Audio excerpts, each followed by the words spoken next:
नमस्कार। विश्व संवाद एजुकेशन फाउंडेशन एवं एनआईएमसीजी की ओर से अच्छी खबर के इस अंक में मैं सोहन पंड्या आप सबका स्वागत करता हूं। चलिए शुरू करते हैं अच्छी खबरों का सिलसिला। पहली खबर आ रही है बॉलीवुड जगत से। बॉलीवुड अभिनेता रणवीर सिंह ने अपनी फिल्म 83 कब रिलीज होगी उसका ऐलान कर दिया है। यह फिल्म इस साल के क्रिसमस के मौके पर रिलीज की जाएगी। कपिल देव की बायोपिक को पिछले साल ही कोरोना की महामारी की वजह से टाला गया था, मगर फिल्म के निर्माता और रणवीर सिंह ने इसकी रिलीज तारीख का ऐलान कर दिया है। यह फिल्म हिंदी, तमिल, तेलुगु, कन्नड़ा और मलयालम भाषा में रिलीज की जाएगी। तो चलिए अगली खबर की ओर रुख करते हैं।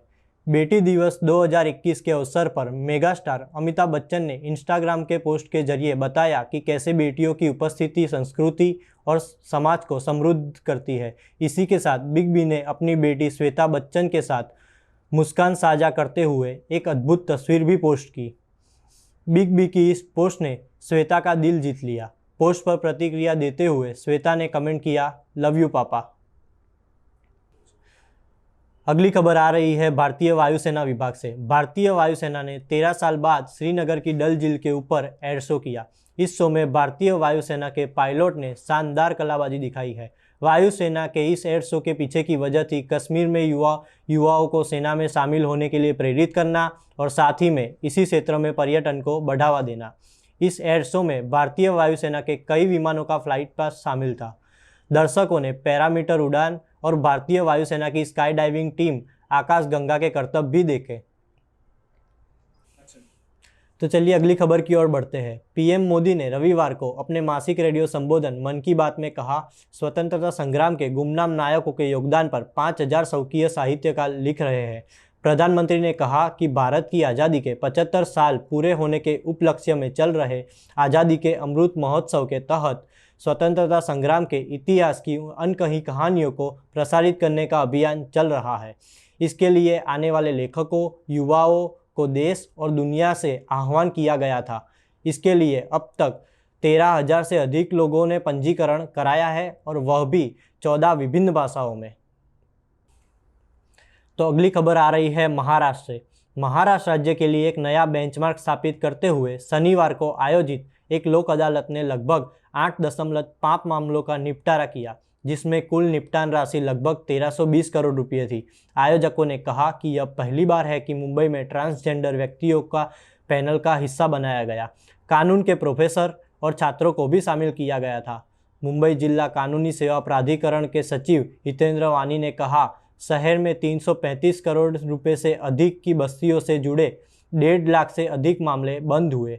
लोक अदालत के इतिहास में पहली बार city civil and session court में आयोजित सत्र में सलमा खान, प्रिया पाटिल और अनीता वाडीकर को पैनल सदस्य बनाया गया था। तो चलिए अगली खबर की ओर रुख करते हैं। महाराष्ट्र में 2018 में एक सड़क दुर्घटना में अपने 21 वर्षीय बेटे को खोने वाले एक दंपति ने गरीब और ज़रूरतमंद आदिवासी बच्चों को शिक्षा और अन्य सुविधाएं प्रदान करने के लिए 27 लाख रुपए की मुआवजा राशि का उपयोग करने का फैसला किया है। दंपति के अधिवक्ता प्रदीप टिल्लू, जिन्होंने मोटर दुर्घटना का दावा ट्रिब्यूनल में किया था, उन्होंने कहा कि दंपति ने अपने बेटे की याद में एक ट्रस्ट बनाया है और गरीबों की मदद करने का फैसला किया है। दंपति ने पहले भी अपने बच्चे के मृत्यु के दिन बेटे की आंखें दान की थी। अगली खबर आ रही है खेल जगत से।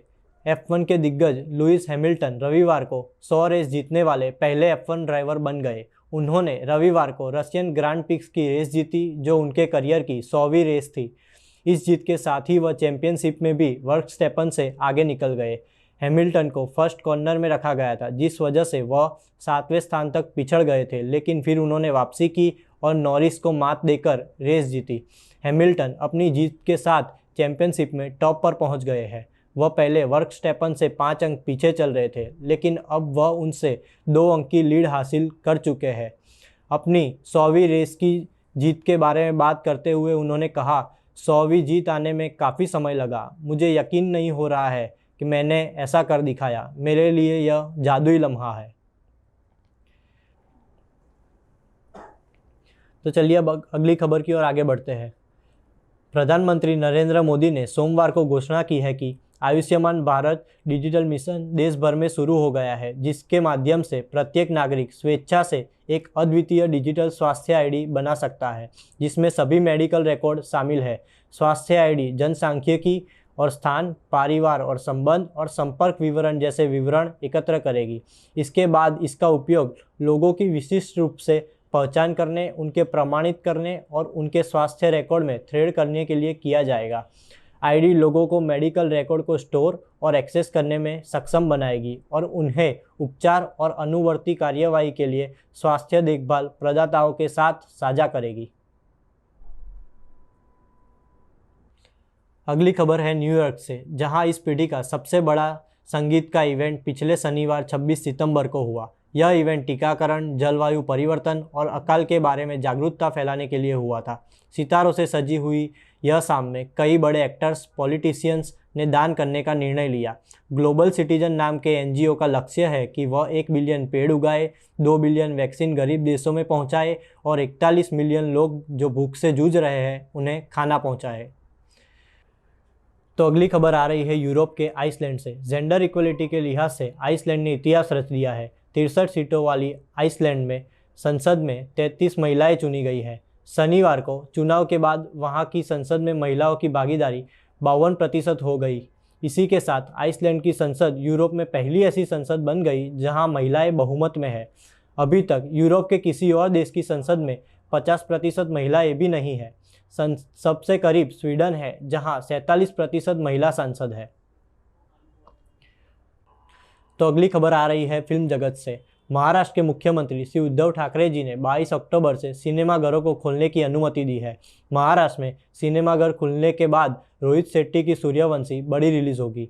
शनिवार की शाम को पेन स्टूडियो के जयंतीलाल गड़ा और निर्माता रोहित शेट्टी ने मुख्यमंत्री उद्धव ठाकरे के साथ सिनेमाघरों को खोलने के मुद्दे पर चर्चा की। कमल ज्ञानचंदानी ने कहा कि बॉम्बे टेरिटरी बॉक्स ऑफिस में सबसे बड़ा योगदान देती है। तो यह थी हमारे आज के अंक की खबरें। दूसरे अंकों की खबरों को जानने के लिए हमारे साथ बने रहिए और हमारे social media platforms Instagram, Facebook, YouTube को लाइक, शेयर और सब्सक्राइब जरूर करें। धन्यवाद।